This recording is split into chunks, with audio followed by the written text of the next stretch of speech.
Oi, pessoal. Estamos aqui para mais um Cinepsi. Eu sou a Paty Pacheco, cinéfila, psicóloga, e hoje a gente vai falar um pouquinho sobre um filme que é um documentário. E um documentário é diferente, né? Ele tem uma outra linguagem do que é da ficção. E eu adoro documentário, sou fãzaça, assisto muito documentários, e porque eles me dão assim uma sensação de estar mais próxima da vida como ela é. É claro que ele tem seu próprio roteiro, sua própria história, mas eles me colocam num contato com experiências humanas concretas e que ele também é um recorte da realidade. Então, o que que a gente tem hoje? A gente tem o maravilhoso Tarja Branca, dirigido pelo Cacau Roden. É um documentário de 2014. Ele tem mais ou menos 80 minutos, um pouco menos, talvez. E ele é chamado de A Revolução que Faltava. Tarja Branca, a Revolução que Faltava.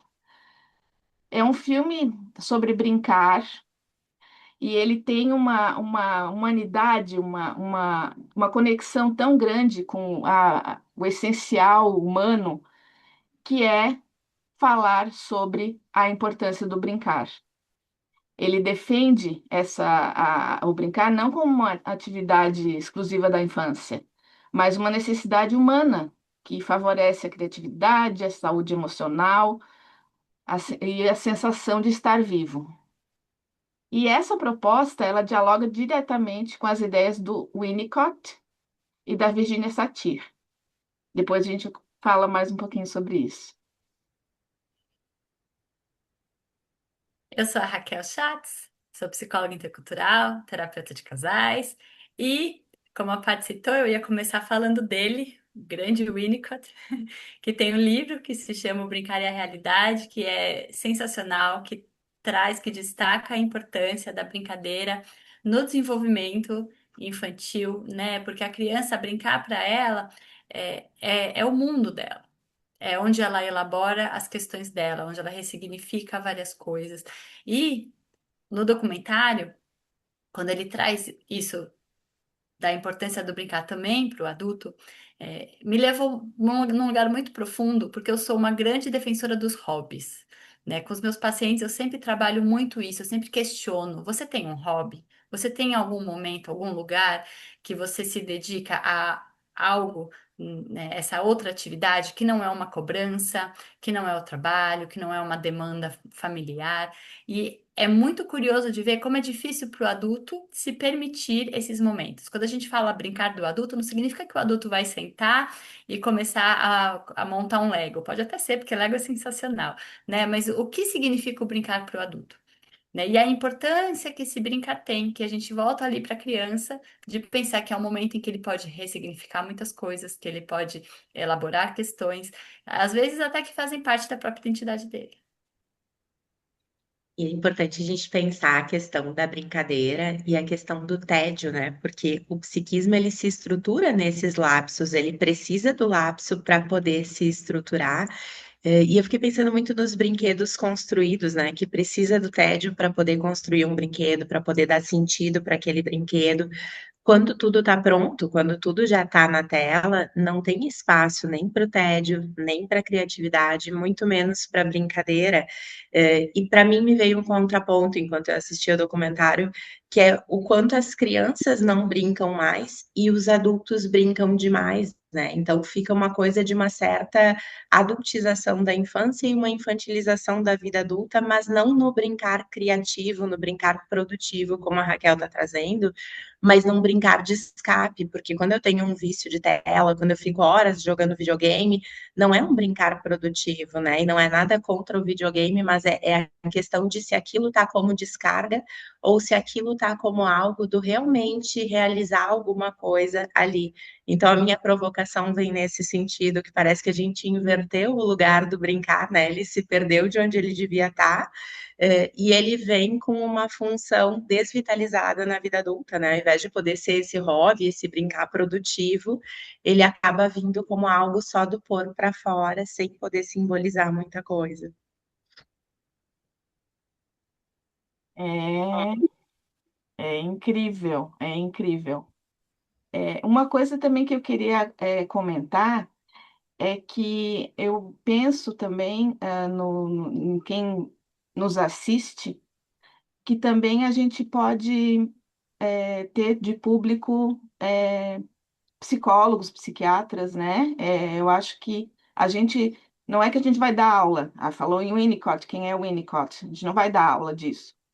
Mas é importante também e ajuda muitas pessoas a entenderem um pouco mais essa conexão que a gente está fazendo entre o cinema e a psicologia, né? A psicologia tem os seus autores, o cinema tem os seus diretores. E esse filme conversa muito com o Winnicott, como a Raquel falou, e também com a Virginia Satir, que foi uma pioneira da terapia de família. De maneiras diferentes, né? Mas os dois juntos, assim, se a gente pensar, juntar o pensamento, eles mostram que brincar não é perda de tempo, que é o que muita gente acha, né? Ou fazer um hobby, isso é perda de tempo, não vou estar produzindo. Mas é uma experiência essencial para o desenvolvimento humano. O Tarja Branca ele convida a gente a fazer isso, sabe? A refletir, a resgatar essa criatividade. Onde é que tu gostava de fazer quando era criança e por quê e o que te dá prazer agora e que pode ser uma, uma, uma alavanca, né? Até para a questão da resiliência, da gente conseguir lidar melhor com as adversidades, te dá saúde mental, né, saúde corporal, se tu quer, leva as crianças para um parque e sai todo mundo correndo, brincando. Eu sou muito fã do brincar. Eu, eu brinco que eu sou. A minha sobrinha disse uma vez que disse, a Dinda, ela tem alma de criança.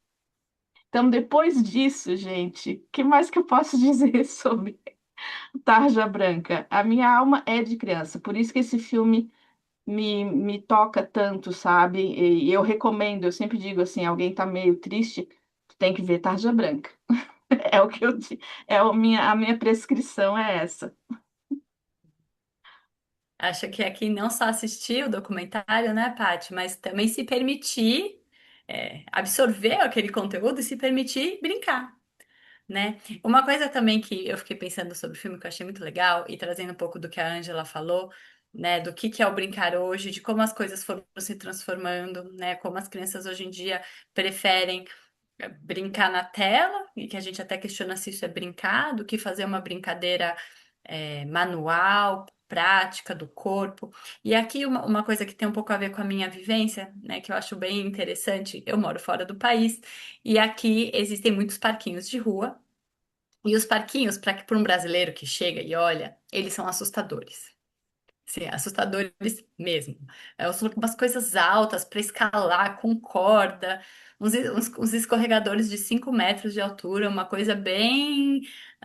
Enfim, acho que assustador é a melhor palavra, né? E tem estudos que mostram e que falam do porquê que esses parquinhos são feitos, são construídos dessa forma. Porque é provado que crianças, quando se desafiam, quando são expostas a desafios, elas crescem adultos com maior capacidade de lidar com problemas, com mais resilientes, né? Então, muito importante entender o impacto que a brincadeira da criança tem, até na vida adulta. Que a criança que não se permite um jogo onde ela pode perder, né?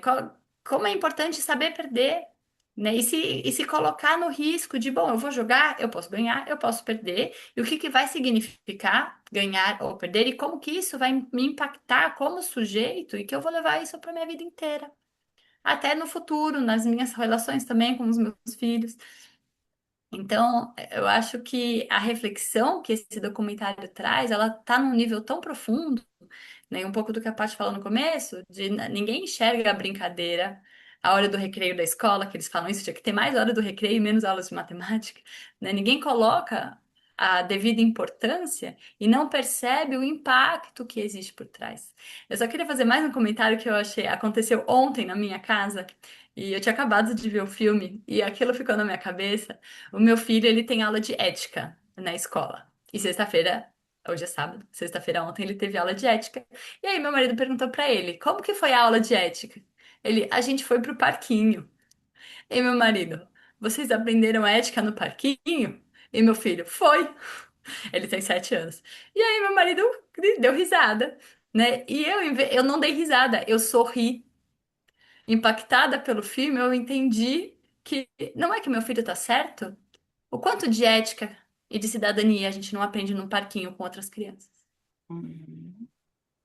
No início do filme tem uma fala que ela fala de usar o fio inteiro da vida para brincar, né? E é isso, é essa criatividade, essa possibilidade de construir com o outro, né? Porque a brincadeira ela pode ser solitária, mas ela muitas vezes ela é compartilhada e entra nesse lugar dessa ética com o outro, do espaço do outro para poder brincar, de compartilhar, inclusive como que eu posso entender a fantasia e a imaginação do outro, né, dentro da minha brincadeira e que o outro pode também entender a minha, né? Então, como é bonito pensar isso nas relações e que isso perdura pela vida inteira. Quanto mais criatividade a gente tiver e mais capacidade de brincar com as coisas, mais espaço vai ter para o diálogo também, né? Porque é dali que nasce essa capacidade de troca.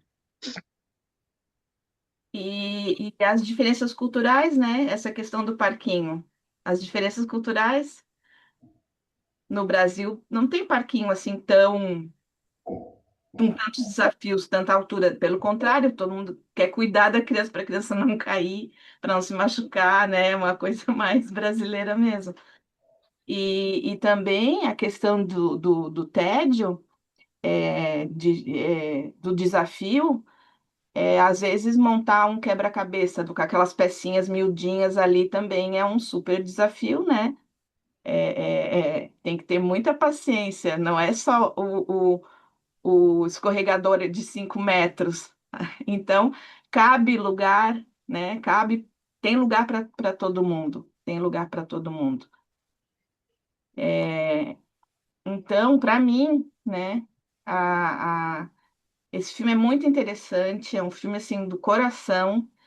Ele nos convida a pensar que brincar não é perda de tempo, nem um privilégio da infância. É uma dimensão essencial da experiência humana, ligada à criatividade, à saúde emocional e à qualidade das nossas relações. Para mim é isso. Acho que depois dessa fala, a gente encerra.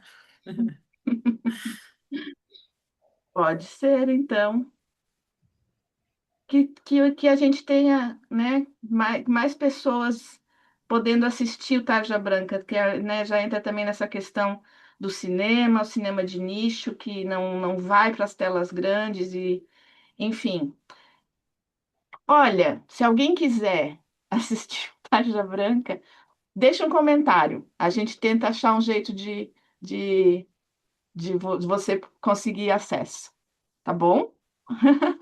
Até a próxima, gente. Tchau. Tchau!